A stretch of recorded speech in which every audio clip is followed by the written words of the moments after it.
안녕하세요. 피부과 전문의 심예철입니다. 자, 저희 병원에는 피부가 예민하고 또 손상받은 분들이 많이 오십니다. 자, 이렇게 이 사진처럼 예민하거나 이 붉은 피부를 치료하고 또 피부 장벽을 강화시키는 치료를 하기 위해서 오시는 분들이 많은 비중을 차지하는데, 이 여러 의료 장비로 치료를 하기 전에 제가 제일 강조하는 것이 세 가지가 있습니다.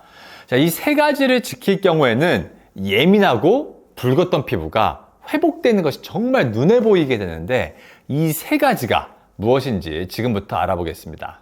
자, 첫 번째는 이 일주일 중에서 메이크업을 안 하는 날을 늘리는 것입니다. 자, 우리가 사용하는 메이크업 제품, 즉 커버력이 있는 화장품들은 기본적으로 어느 정도 피부색과 유사하게 만들기 위한 아이언 옥사이드가 포함되어 있습니다. 자, 또한 자외선 차단 물질인 징크 옥사이드와 티타늄 디옥사이드도 포함되어 있고, 방수가 돼야 하니까 이 왁스나 실리콘 오일과 같은 워터프루프 성분들도 포함되어 있습니다. 자, 또한 메이크업이 불면 날아가면 안 되겠죠. 피부에 어느 정도 부착력이 있을 수 있게 하는 성분들도 포함되어 있습니다. 자, 우리가 이런 메이크업 제품을 아침에 출근할 때 하고 또 퇴근하고 친구들을 만나고 온다거나 회식을 하고 집에 돌아온다고 가정해보면 평균적으로 한 12시간 정도 메이크업 제품이 피부에 부착되어 있습니다.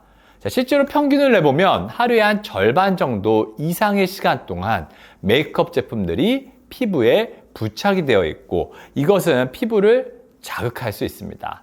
자, 또한 메이크업을 했을 때 집에 돌아와서는 무엇을 해야 하죠?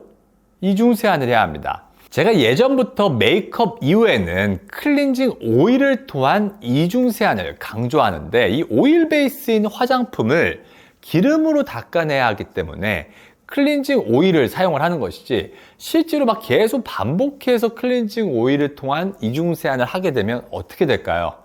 자, 정상적인 우리 피부 장벽이 손상받을 수가 있습니다.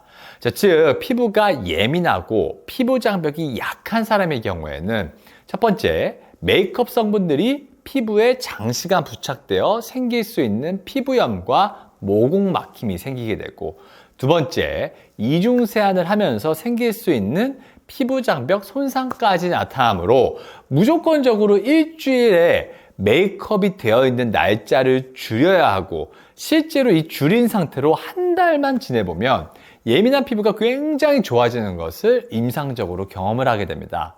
두 번째는 일주일 중에 선크림을 안 바르는 날을 하루라도 만들자입니다. 자, 저도 예전에는 실내에서도 막 선크림 발라라, 선크림 하도 강조를 했었습니다. 자, 하지만 실제로 요즘 선크림들은 실제 선크림이 아니라 메이크업 제품이라고 해도 과언이 아닙니다. 자, 요즘 선크림의 대부분은 이 피부의 막을 형성해서 물리적으로 차단하는 무기재차 성분이 대다수인데, 사실 무기재차 성분만으로 이루어지면 하얗게 가부키 화장한 사람처럼 이렇게 백탁 현상이 심하게 됩니다. 한 20년 전 선크림을 생각해 보시면 이 백탁 현상이 심한 제품들이 많았는데 요즘은 찾기 어렵죠. 자, 요즘에 그런 식으로 나오면 제품들이 팔리지가 않습니다. 자, 다들 선크림 하나로 어느 정도 피부가 가려져야 하기 때문에 앞에서 말한 다양한 색깔의 아이언 옥사이드가 포함되어서 이 살색에 가깝게 자연스럽게 만들어집니다. 즉 선크림이라고 해도 사실 베이스, 파운데이션과 같은 메이크업 제품들의 성분들이 포함된 경우가 많기 때문에 실제로 이제 세안을 시키고 피부 표면을 확인하면 이 피부 표면에 소입자가 저류되는 경우를 흔하게 관찰하고, 특히나 모공 사이에 더욱더 잘 관찰됩니다.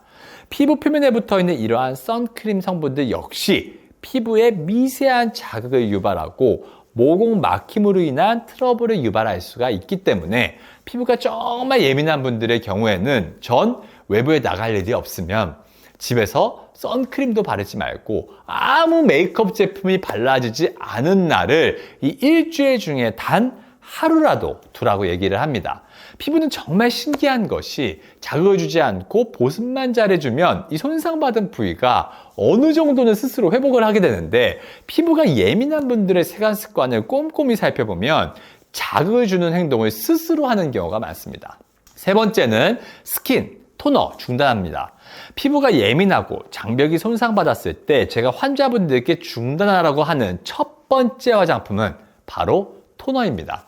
자, 물론 그것보다 더 자극을 주는 레티놀 제품들 같은 것들도 있지만 가장 기본적인 기초 화장에서 빼야 하는 단계는 토너입니다. 자, 제가 예전에 이 토너의 올바른 사용법 영상에서도 언급을 했지만 토너는 피부를 약산성화하고 또 노폐물을 제거하는 목적이 메인이고 나머지는 보습 단계에서 하는 역할들을 요즘에 이렇게 뺏어왔다고 생각하시면 됩니다.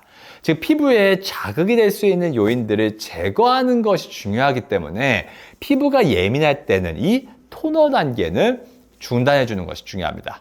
지금까지 더셀 피부과 원장 심열철이었습니다. 감사합니다.